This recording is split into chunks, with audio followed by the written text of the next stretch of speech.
ओम नमो भगवते वासुदेवाय। ओम नमो भगवते वासुदेवाय। ओम नमो भगवते वासुदेवाय। ओम ज्ञानतिमिरान्धस्य ज्ञानाञ्जनशलाकया चक्षुरुन्मीलितं येन तस्मै श्रीगुरवे नमः। हे कृष्ण करुणा सिंधु दीनबंधु जगतपते गोपेश गोपिका कांत राधा कांत नमस्तुते। तप्त कांचन गौरांगी राधे वृंदावनेश्वरी वृषभानुसुते देवी प्रणमामि हरिप्रिये। वाञ्छाकल्पतरुर्भ्यक्ष कृपा सिन्धुभ्य एव च पतितानां पावनेभ्यो वैष्णवेभ्यो नमो नमः। जय श्री कृष्ण चैतन्य प्रभु नित्यानंद श्री अद्वैत गदाधर श्रीवासादि गौर भक्तवृंद। हरे कृष्ण कृष्ण कृष्ण हरे हरे, हरे राम राम राम हरे हरे। हरे कृष्णा।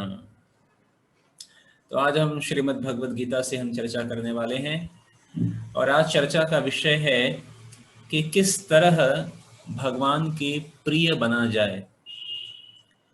तो भगवद गीता में भगवान ने कई जगहों पर यह बताया है कि हम उनके प्रिय कैसे बन सकते हैं। जैसे 18वें अध्याय में भगवान एक जगह पे कहते हैं कि जो मेरी वाणी का प्रचार करता है वह मुझे अतिशय प्रिय है। इसी तरह भगवान भगवद गीता के अध्याय 12 में भी यह बात बताते हैं कि किस प्रकार या कौन सा भक्त भगवान को प्रिय है। तो हम सब भगवान के प्रिय बनना चाहते हैं कि नहीं? हम सब भगवान के प्रिय बनना चाहते हैं। तो कैसे प्रिय बना जाए? ऐसी कौन सी योग्यता है जिसको प्राप्त कर कर हम भगवान के प्रिय बन सकते हैं? तो आज इस पर हम चर्चा करेंगे। श्रीमद् भगवद गीता अध्याय 12 श्लोक संख्या 13 और 14। तो ध्यान से सुनिए। अद्वेष्टा सर्वभूतानां मैत्रः करुण एव च निर्ममो निरहंकारः शमदुःखः सुखः क्षमी सन्तुष्टः सततं योगी यतात्मा दृढ़निश्चयः मयर्पित मनोर्बुद्धिर्यो मदभक्तः स मे प्रियः। इसका अनुवाद इस प्रकार है, जो किसी से द्वेष नहीं करता है लेकिन सभी जीवों का दयालु मित्र है, जो अपने को स्वामी नहीं मानता और मिथ्या अहंकार से मुक्त है, जो सुख दुख में समभाव रहता है, सहिष्णु है, सदैव आत्मतुष्ट रहता है, आत्म संयमी है तथा जो निश्चय के साथ मुझ में मन तथा बुद्धि को स्थिर करके भक्ति में लगा रहता है, ऐसा भक्त मुझे अत्यंत प्रिय है। तो भगवान ने एक लंबी चौड़ी लिस्ट दे रखी है कि कौन सा भक्त भगवान को प्रिय है। तो अगर हमें भगवान को प्रिय बनना है, ऐसे तो हम सबका जीवन का लक्ष्य है, हम भगवान क्या है, हम हमारे प्रेमी हैं। तो हम जिससे प्रेम करते हैं हम चाहते हैं कि उसको जो अच्छा लगे या उसको जो पसंद है उसके पसंद का हम कार्य करना चाहते हैं। तो भगवान यहाँ पे बता रहे हैं कि उनको क्या पसंद है। तो प्रभुपाद जब इसका तात्पर्य लिखते हैं तो प्रभुपाद तात्पर्य में कहते हैं कि शुद्ध भक्ति पर पुनः आकर भगवान इन दोनों श्लोकों में शुद्ध भक्त के दिव्य गुणों का वर्णन कर रहे हैं। कहने का मतलब कि ये जो अध्याय है, इस अध्याय का नाम है भक्ति योग। तो भगवान जब भक्ति योग में भगवान अब क्या बात कर रहे हैं, शुद्ध भक्त के दिव्य गुणों का। तो जो शुद्ध भक्त है उसमें कौन से दिव्य गुण होते हैं जिससे कि वह शुद्ध भक्ति कर सकता है, भगवान को प्रसन्न कर सकता है, भगवान का प्रिय बन सकता है। भगवान तो हमें प्रिय हैं, भगवान तो हमें प्रिय हैं कि नहीं है? सभी को भगवान सभी को प्रिय है कि नहीं? ऐसे भौतिक जगत में हम सबकी स्थिति क्या है कि भगवान तो प्रिय हैं, लेकिन भगवान के साथ साथ और भी कुछ प्रिय है। अभी ऐसी स्थिति है हम सबकी, भगवान के साथ साथ कोई व्यक्ति और भी हमें प्रिय है, या कोई वस्तु और प्रिय है, या कोई परिस्थिति स्थिति भी हमें प्रिय है। तो ये समस्या है भौतिक जगत में, इस अज्ञानता के बंधन में हम बंधे हुए हैं।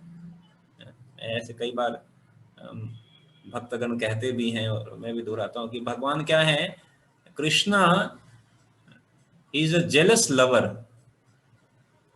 Jealous lover, jealous. भगवान यहाँ पे क्या कर रहे हैं कि जो मुझसे जो द्वेष नहीं करता है, किसी से द्वेष नहीं करता है, तो द्वेष हटाने की बात कर रहे हैं। और लेकिन हम क्या कह रहे हैं, हम कह रहे हैं कि Krishna is the jealous lover. Jealous lover मतलब कि भगवान जैसे एक सामान्य भौतिक जगत में एक सामान्य नियम क्या है कि जब कोई प्रेम करता है, जैसे एक प्रेमी और प्रेमिका प्रेम कर रहे हैं, अगर उसमें कोई एक तीसरा व्यक्ति आ जाए तो बहुत उसको ईर्ष्या होती है, अरे नहीं, तुम्हें मेरे को केवल मुझसे प्रेम करना है, वो कोई दूसरा व्यक्ति अगर आकर, तो बहुत ईर्ष्या होती है। तो हम सब जो है, हम सब की स्थिति क्या है कि हम सबको केवल भगवान को प्रेम करना है, और भगवान को प्रेम न करके हम किसी अन्य व्यक्ति या अन्य वस्तुओं को हम प्रेम करना चाहते हैं, या हालांकि कर तो पाते नहीं है। हम जितना प्रेम करना चाहते हैं उतना ही हमें फ्रस्ट्रेशन होता है, उतनी ही दुख की स्थिति आती रहती है। तो वस्तुतः हमारे प्रिय केवल और एक ही होने चाहिए, हमारे एक ही व्यक्ति हमारा प्रिय होना चाहिए, वो है भगवान। और भगवान, और निश्चय ही भगवान, जब हम भगवान की बात करते हैं तो भगवान यानी भगवान से संबंधित यानी भगवान के भक्त भी उसमें शामिल है। तो भगवान के भक्तों को भी अपना प्रिय बना सकते हैं, क्योंकि भगवान के भक्त को अगर आप प्रिय बनाएंगे तो भगवान के भक्त के प्रिय कौन है, भगवान है। इस तरह से हम भी भगवान के प्रिय बन जाएंगे और भगवान हमारे प्रिय बन जाएंगे। तो भगवान यहाँ कह रहे हैं कि अगर जो है, तो प्रभुपाद तात्पर्य में कहते हैं कि यहाँ पे शुद्ध भक्त के दिव्य गुणों का वर्णन हो रहा है, और शुद्ध भक्त किसी भी परिस्थिति में विचलित नहीं होता है। शुद्ध भक्त का पहला क्वालिफिकेशन प्रभुपाद क्या बता रहे हैं कि कुछ भी स्थिति हो जाए वह विचलित नहीं होता है। और है उल्टा, हमारे साथ क्या है कि कुछ भी स्थिति हो जाता है हम विचलित हो जाते हैं। कुछ भी स्थिति हो जाती है तो हम विचलित हो जाते हैं। तो लेकिन ऐसे ये भी है कि विचलित हो या न हो, लेकिन दोनों स्थिति में अगर हम भगवान के साथ बने रहे हैं, भगवान को पकड़े रहे, भगवान के चरण कमलों को पकड़े रहे हैं, तो एक न एक दिन ये विचलन, यह स्थिति चली ही जाएगी। प्रश्न ये नहीं है कि हम विचलित हो रहे हैं या विचलित नहीं हो रहे हैं, हालांकि यह भी प्रश्न है, लेकिन उससे बड़ा प्रश्न यह है कि जब आप विचलित हो रहे हैं, जब आपको दुख आ रहा है, जब आपको कष्ट आ रहा है, जब समस्या आ रही है, तो उस समय कर क्या रहे हैं। जब हम विचलित हो रहे हैं, कष्ट में आ रहे हैं, तो उस समय भी हम भगवान का साथ पकड़े हुए हैं, भगवान के चरण को पकड़े हुए हैं, भक्तों के चरणों को पकड़े हुए हैं, या भक्तों के चरणों को छोड़ रहे हैं, भगवान के चरणों को छोड़ रहे हैं, ये महत्वपूर्ण है। ये तो भौतिक जगत है, दुखालयम अशाश्वतम का यह भौतिक जगत है, दुखों का जगत है, तो दुख तो आएंगे ही दुख से। और फिर जब हम भगवान के चरणों कमलों को पकड़े रहेंगे तो फिर धीरे धीरे एक स्थिति क्या आएगी कि सुख दुखे समय कृत्वा लाभा लाभो जया जय, ये एक स्थिति आएगी धीरे धीरे कि दुख तो आएगा लेकिन दुख में विचलित नहीं होंगे। तो ये दो स्थिति है। पहली स्थिति क्या है कि दुख आ रहा है और दुख में विचलित हो रहे हैं हम, दुख में दुखी हो रहे हैं हम, कोई बात नहीं, इट्स ओके, दुखी हो जाओ, प्रॉब्लम नहीं है। लेकिन दुखी होने के बाद भी, दुख से ग्रस्त होने के बाद भी आप क्या भगवान के चरण कमलों को, भक्तों के चरण कमलों को नहीं छोड़ो।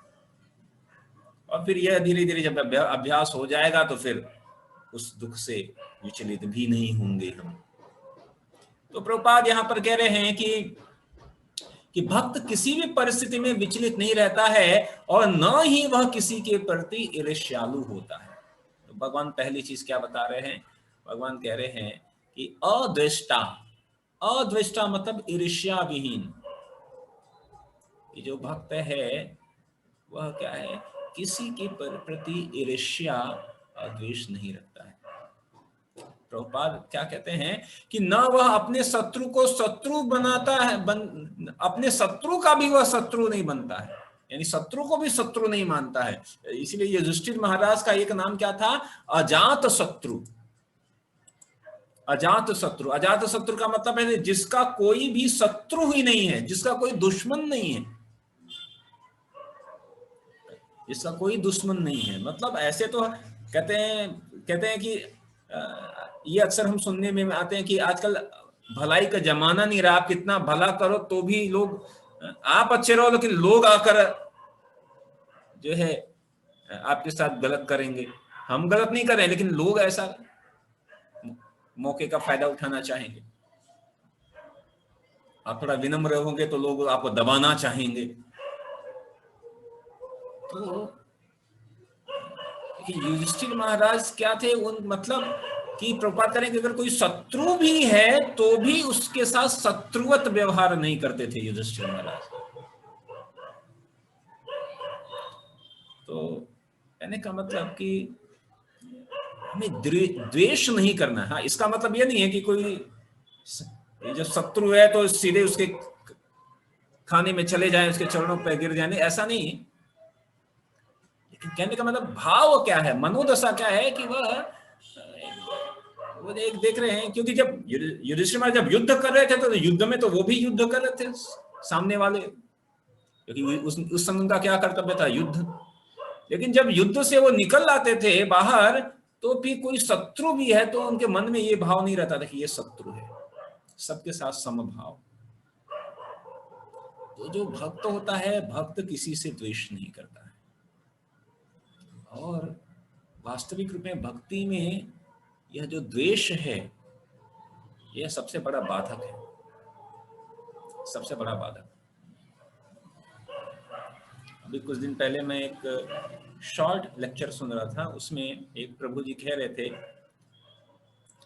कि हमें अपने बड़े से, ऐसे द्वेष तो किसी से भी हो सकता है लेकिन जो हमसे बड़ा है उच्च स्थिति में, उससे द्वेष एटलीस्ट कम होता है, न के बराबर होता है। कभी कभी उससे भी द्वेष होता है लेकिन कम होता है, क्योंकि वो मुझसे ऊंची स्थिति में है, मेरे से बड़ा है, मेरे से सीनियर है, ऐसे। हाँ ठीक है, प्रभु जी माता जी हैं, ठीक है, द्वेष कम हो रहा है।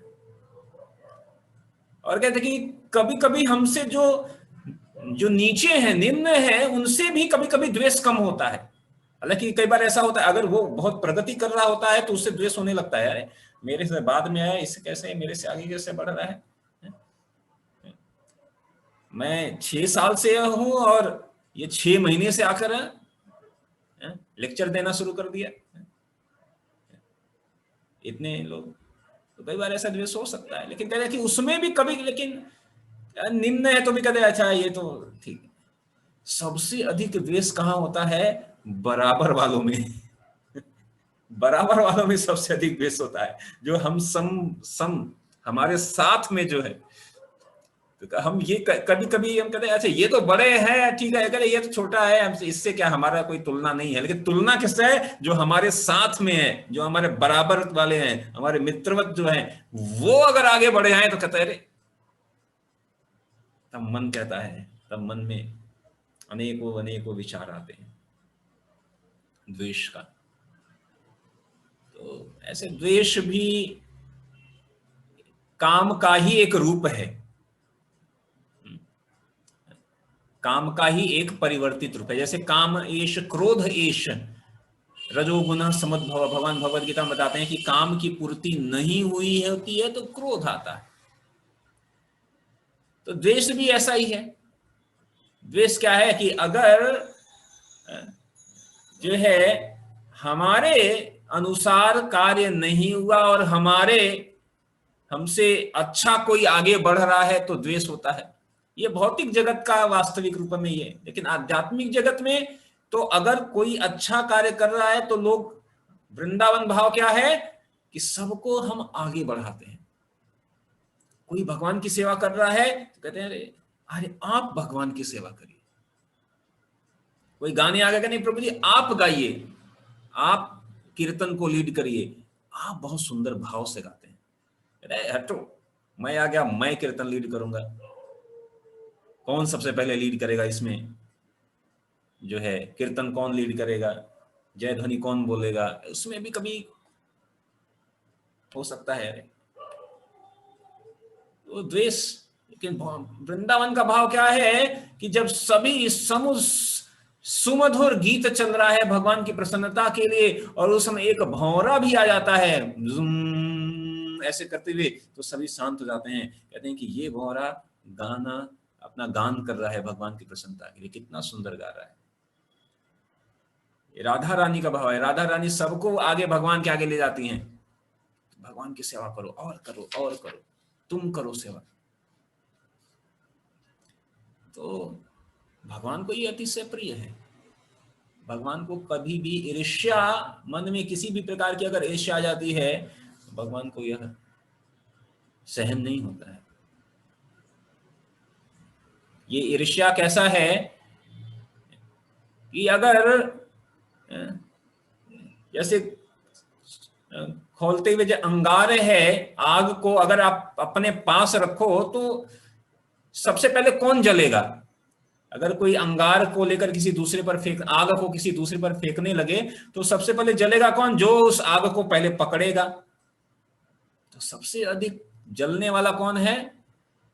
सबसे पहले हम जलेंगे अगर हम द्वेष से, फिर हम दूसरों को जलाना चाहेंगे, तो पहले जलाने से पहले हम जलेंगे। तो भगवान कह रहे हैं कि यह द्वेष से मुक्त जो भक्त है वह किसी के प्रति ईर्ष्या नहीं रखता है।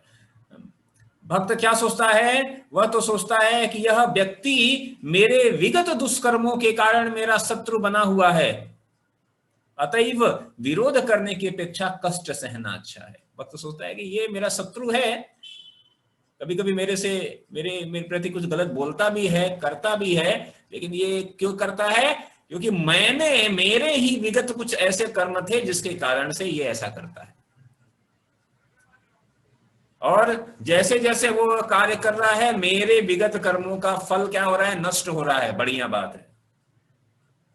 लेकिन हम अगर फिर से शत्रुता शुरू कर देंगे, द्वेष करना शुरू कर देंगे, फिर से नए कर्म बनाएंगे और फिर से उस नए कर्म का फल देने के लिए फिर से कोई आएगा,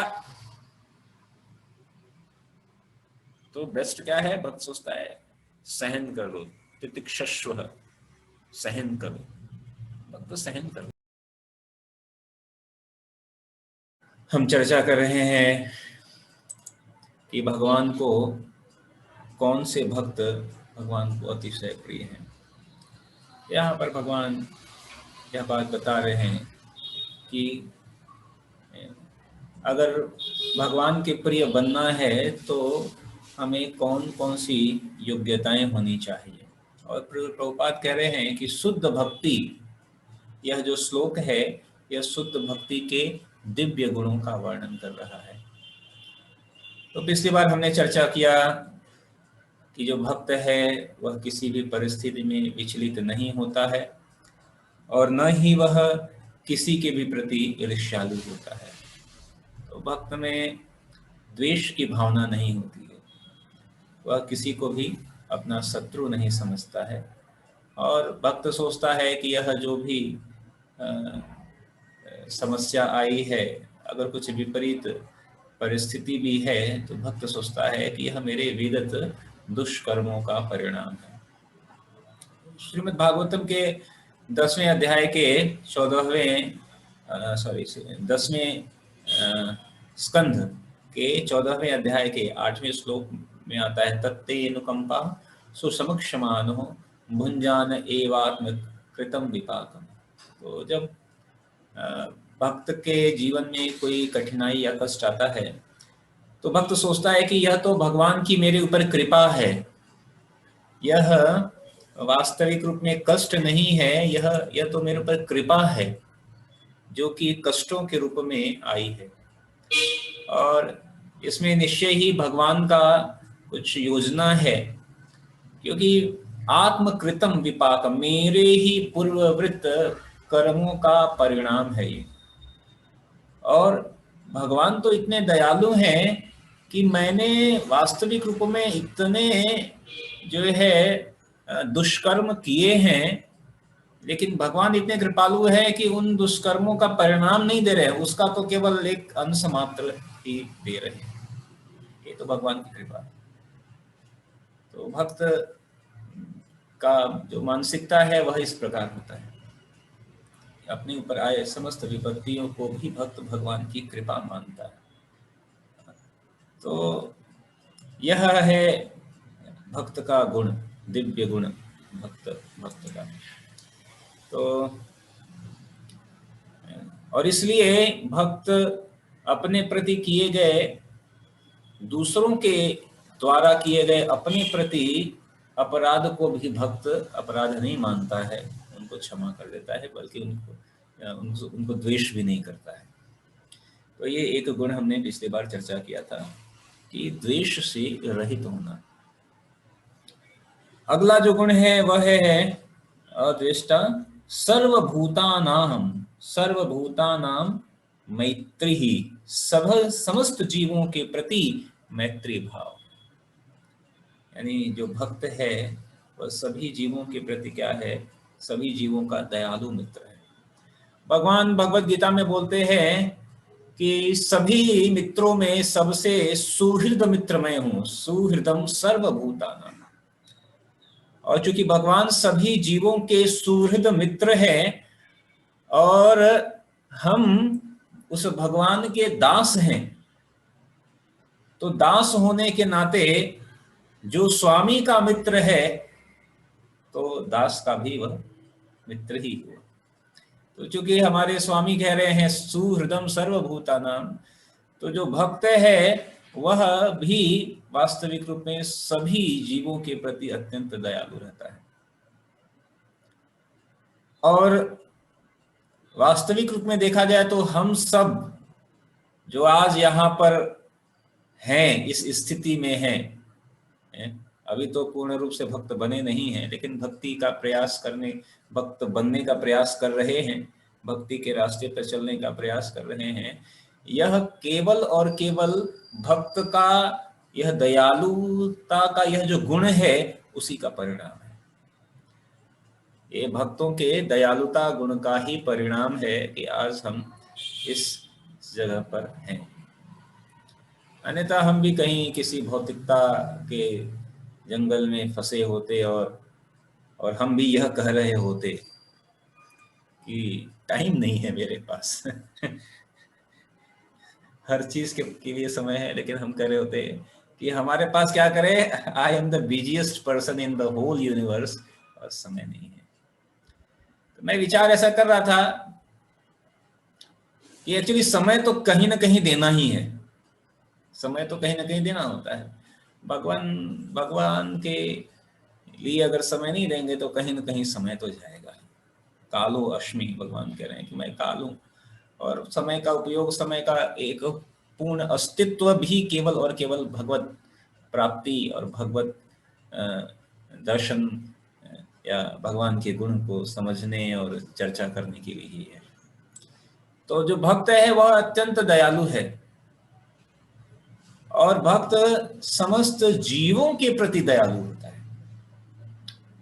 भगवान चैतन्य महाप्रभु के रूप में आते हैं, भगवान भगवत गीता में कहते हैं, ये यथा माम प्रपद्यन्ते तांस तथैव भजाम्यहम्। तो भगवान कह रहे हैं ये यथा माम, कि जो जिस तरह यथा माम, जिस तरह प्रपद्यन्ते मेरी शरण लेता है, ताम उसको, तथैव उसी प्रकार, भजा मैं भी उसको उसी प्रकार बसता हूं। तो कोई भक्त जितना, जिस भाव से जितना भगवान के समीप आएगा, भगवान भी उसका उतना ही मात्रा में उसके समीप आएंगे।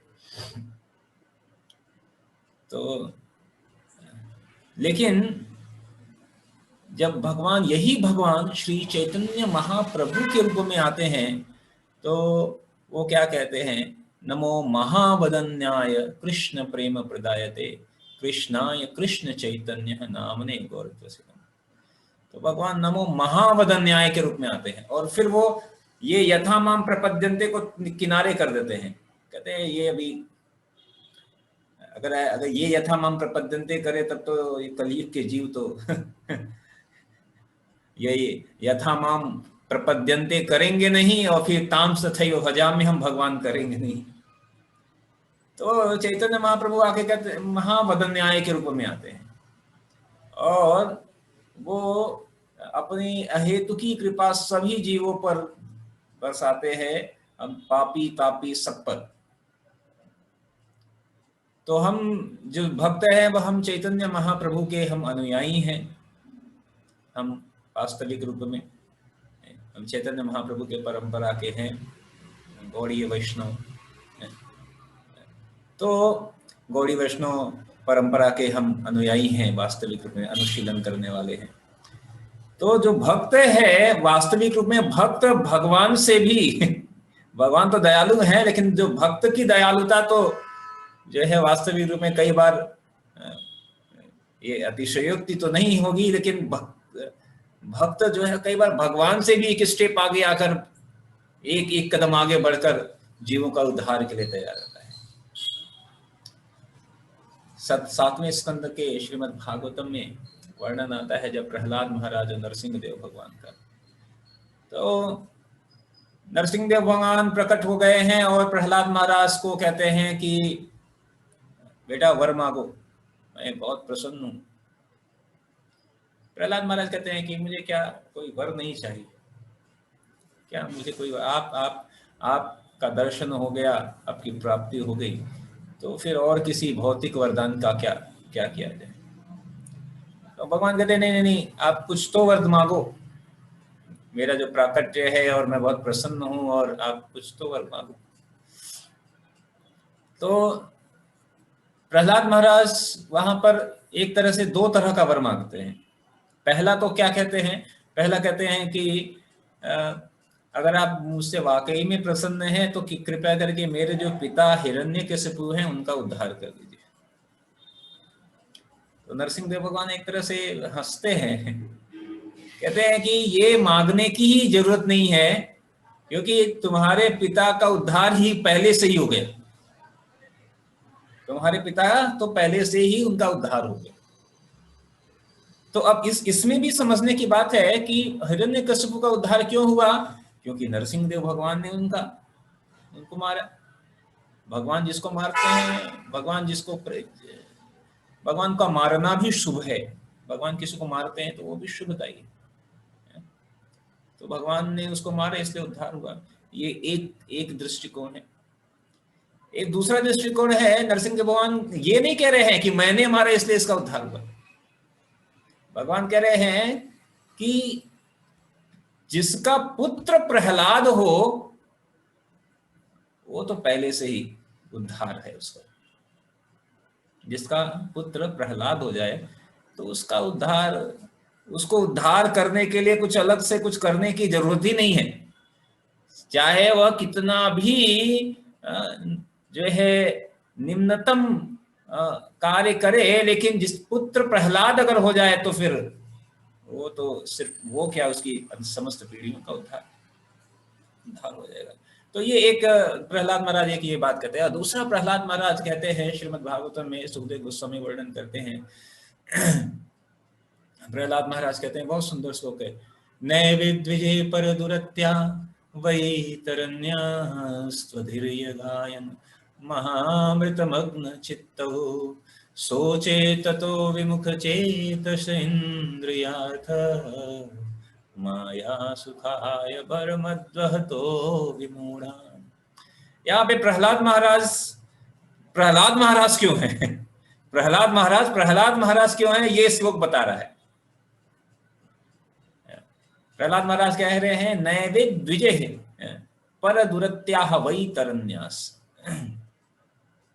तो जो वैतरणी नदी है जिसको पार करना बहुत मुश्किल है, पर दुरत्या वैतरण्यास, वैतरणी को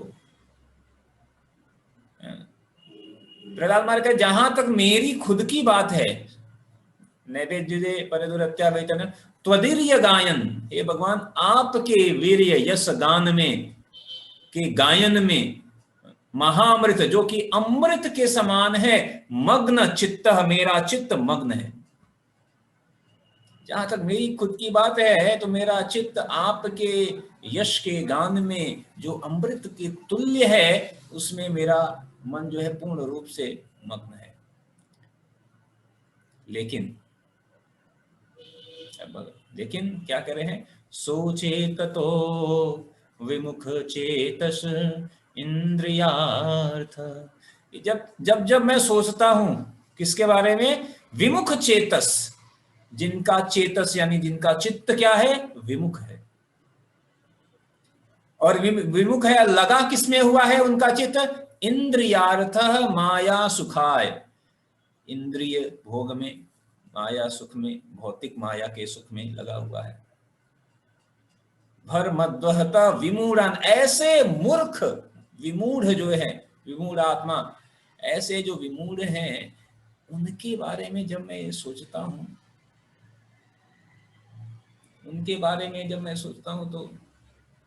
तो मेरा जो हृदय है वह दुख से भर जाता है।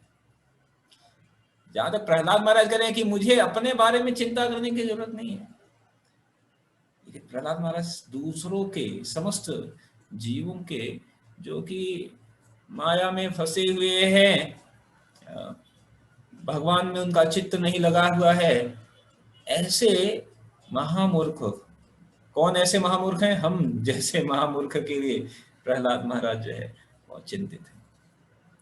ये है भक्त की दयालुता।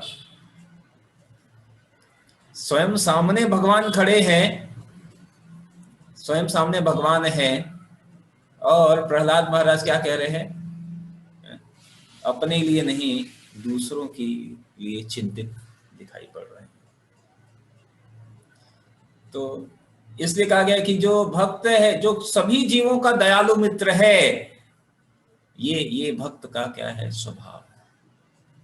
सभी जीवों के प्रति भक्त का दया भाव इतना होता है कि कई बार जो है ये भक्त की दयालुता ही है वास्तविक रूप में। श्रील प्रभुपाद की ये दयालुता ही है, श्रील प्रभुपाद की कृपा ही है, श्रील प्रभुपाद और पूर्ववर्ती आचार्यों की कृपा ही है, दयालुता ही। तो ये है दयालुता। तो भगवान कह रहे हैं कि जो सभी जीवों के प्रति अत्यंत दयालु है। तो हम इस दयालुता का प्रदर्शन हमें कैसे करते हैं, तो वैष्णव, गौड़ी वैष्णव के 3 प्रमुख सिद्धांत हैं, और 3 सिद्धांतों में एक सिद्धांत है नामे रुचि, दूसरा है जीवे दया, और तीसरा है वैष्णव सेवा। नामे रुचि, जीवे दया, वैष्णव सेवा।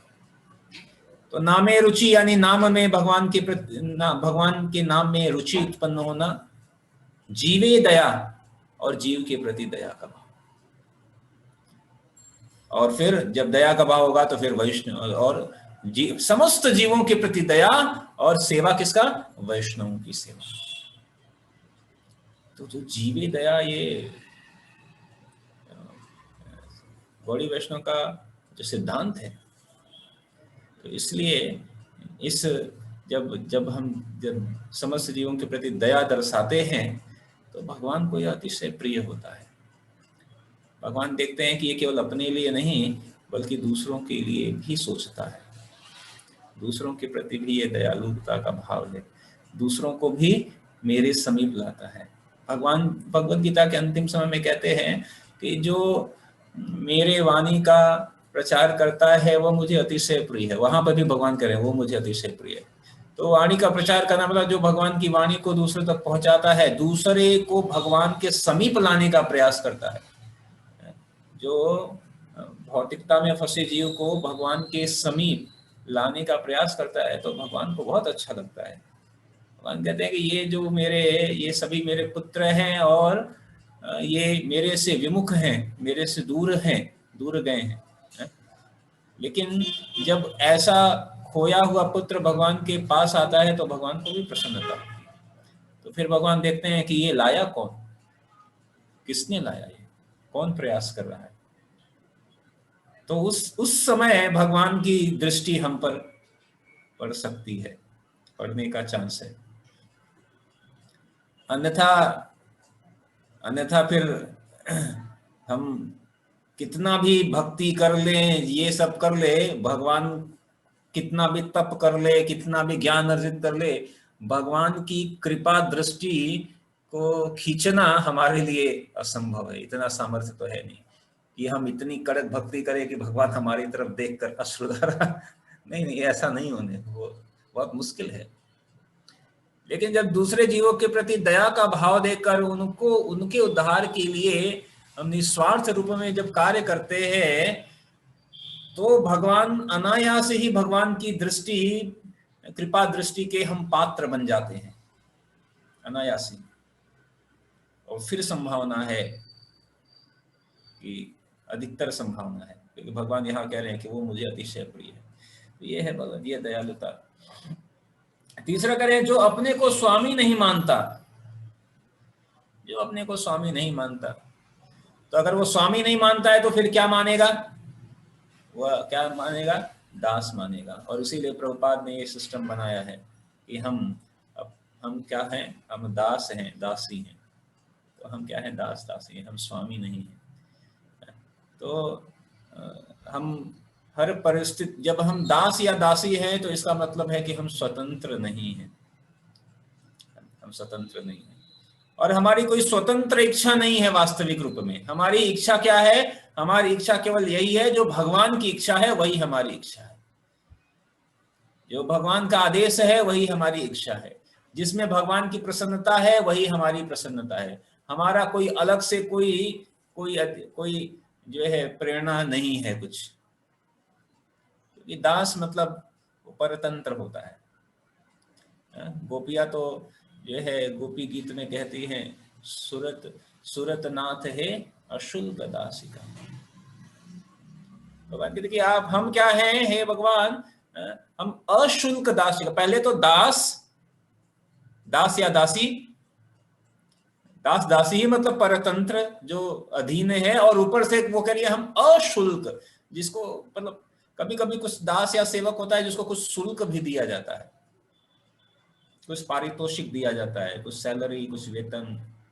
लेकिन हम कैसे दास या दासी? गोपिया करेगी अशुल्क दासी,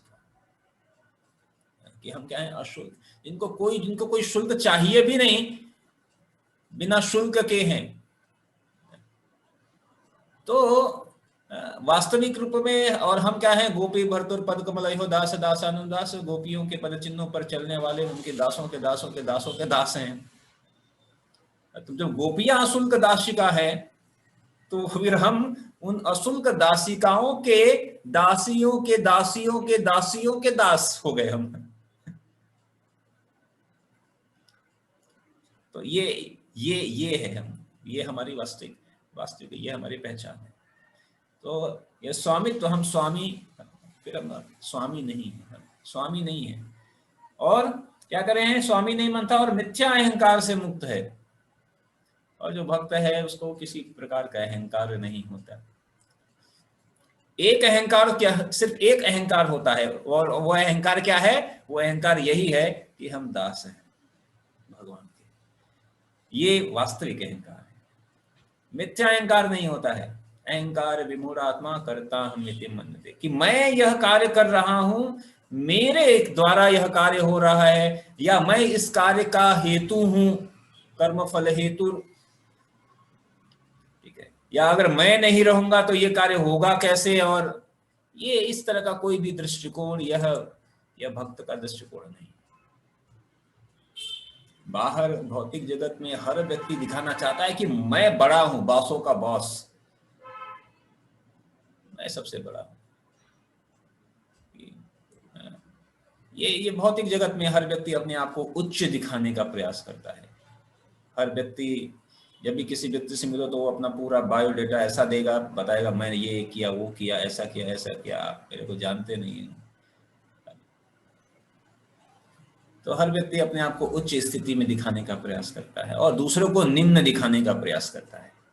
भौतिक जगत में आप कहीं भी चले जाइए, हर व्यक्ति अपनी बड़ाई करता है और दूसरों को निम्न साबित करना चाहता है।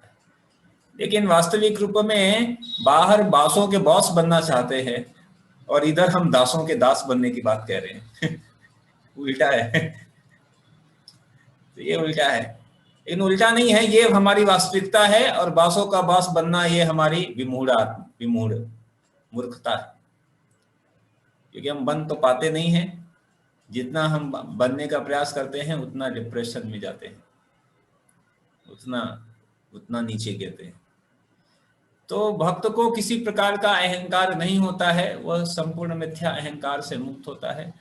वो यह समझता है कि जो भी सब कुछ हो रहा है, वो एक गाना है भी, एक वो क्या कहते हैं, गीत भी है ना वृंदावन में, या गाते हैं, करता है तू कन्हैया मेरा नाम हो रहा है।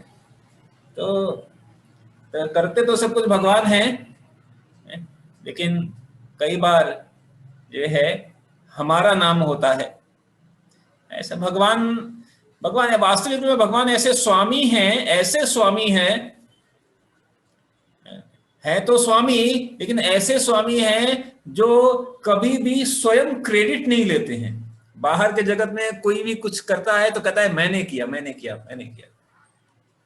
और अपने नीचे वाले काम कर रहे हैं लेकिन क्रेडिट खुद ले लेता है। लेकिन भगवान ऐसे स्वामी हैं जो किसी भी कार्य का क्रेडिट स्वयं लेते ही नहीं, करते सब कुछ वो हैं, लेकिन उसका क्रेडिट कभी भी स्वयं नहीं लेते हैं। वो क्रेडिट किसको देते हैं?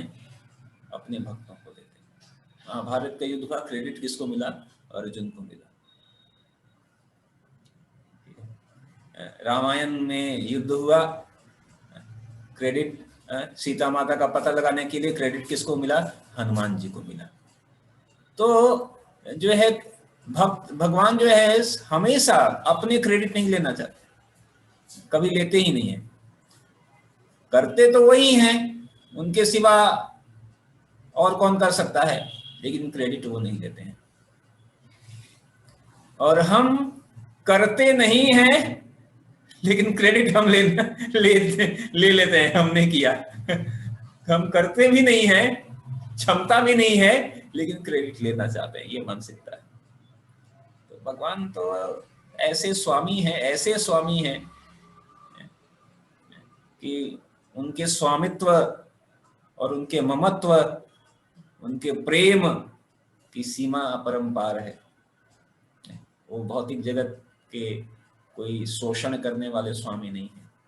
और इसलिए हमें गर्व है कि हमारे ऐसे स्वामी हैं और हम ऐसे स्वामी के दास हैं। ये हमारा वास्तविक अहंकार होना चाहिए, वास्तविक रियल ईगो। तो भगवान कह रहे हैं कि जो भक्त है वह मिथ्या अहंकार से पूर्णतः मुक्त होता है। तो ये और क्या कह रहे हैं? जो सुख दुख में संभाव रहता है, सुख दुखे समय कृत्वा, सुख है दुख है दोनों में समान भाव बने रहना।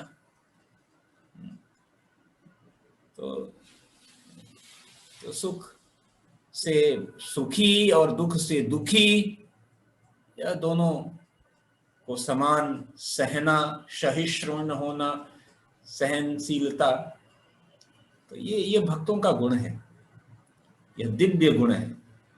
और इन जब दिव्य गुणों को हम अर्जित करते हैं, इसका अभ्यास करते हैं, तो भगवान बहुत प्रसन्न होते हैं वास्तविक।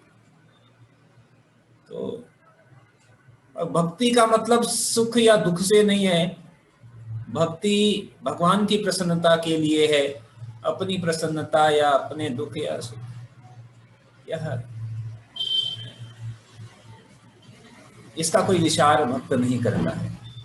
अपने सुख या दुख का विचार किए बिना भक्त तो केवल अपने इष्ट प्रेमी जो हमारे हैं, उनके इनके केवल आनंद के लिए या उनको केवल सुख प्रदान करने के लिए ही भक्त दिन रात कार्य करता है। और उसके लिए अगर कोई दुख का आलिंगन भी करना पड़े तो भक्त ऐसे दुख को से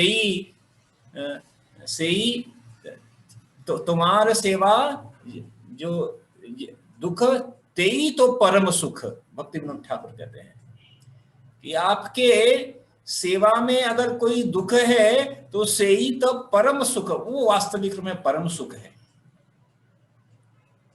अगर आपकी सेवा करने के लिए अगर कोई दुख भी झेलना पड़े तो ये वास्तविक रूप में ये परम है, ये तो हमारे लिए परम आनंददायक यह सुख है। क्या सुख है कि हम अपने स्वामी के लिए कुछ दुख भी कुछ दुख झेल लें। माँ अपने बेटे के लिए, अपने पुत्र के लिए, माता पिता अपने पुत्र पुत्रियों के लिए कई बार दुख भी झेलते हैं, लेकिन वो दुख भी उनके लिए सुख का अनुभव कराता है। क्यों? क्योंकि प्रेम है। तो अगर हम कैसे दास हैं, हम कैसी दासी हैं कि अगर अपने प्रेमी भगवान के लिए अगर कोई दुख भी न झेल पाए तो ऐसे प्रेम का क्या करना है? ऐसे प्रेम का केवल नाम मात्र का प्रेम होगा फिर। तो जो भक्त है वह भगवान के प्रति जो प्रेम, भगवान के लिए सुख और दुख दोनों को सहन करने के लिए तैयार रहता है, दोनों को झेलने के लिए तैयार होता है। सुख आता है मोस्ट वेलकम, दुख आता है वो भी। तो यह और सहिष्णु है, बहुत ही सहनशील है भक्त। तरोरपि सहिष्णुनः, भक्त कैसा है? चैतन्य महाप्रभु कह रहे कैसा होना चाहिए? जैसे वृक्ष के समान सहिष्णु, सहनशील होना चाहिए। वृक्ष जो है जब उसके पास अधिक कुछ आता है तो वो झुक जाता है, जब उसके पास वृक्ष फल आते हैं तो वो झुक जाता है। कोई उसको पत्थर मारता है तो उसको फल देता है, कोई इसको काट भी देगा तो भी वो उसका प्रतिकार नहीं करता है, तब भी वो छाया ही देता है, काटने वाले को भी छाया प्रदान करता है। व्यक्ति आता है, पेड़ को काटता है और काट के जब थकान हो जाती है तो उसी वृक्ष की छाया में आराम करता है और तब भी वह वृक्ष उसको छाया देता है। तो यह सहिष्णुता, यह सहनशीलता, तो भगवान को यह जो गुण है बहुत ही प्रिय है यह। इसलिए भगवान कह रहे हैं कि ऐसा भक्त मुझे अत्यंत प्रिय है जिसमें ये सारे दैवीय गुण विद्यमान होते हैं। तो बहुत ही मुश्किल है, लेकिन अभ्यास के द्वारा हम इन गुणों को विकसित कर सकते हैं भगवान की प्रसन्नता के लिए। तो ये सारे गुणों को हमें विकसित करने का, इनका अभ्यास करने का हमें प्रयास करना चाहिए। ठीक है, हरे कृष्ण। तो इस श्लोक को हम आगे भी कंटिन्यू करेंगे जो बचे हुए हैं। किसी कुछ कमेंट, प्रश्न, टिप्पणी है तो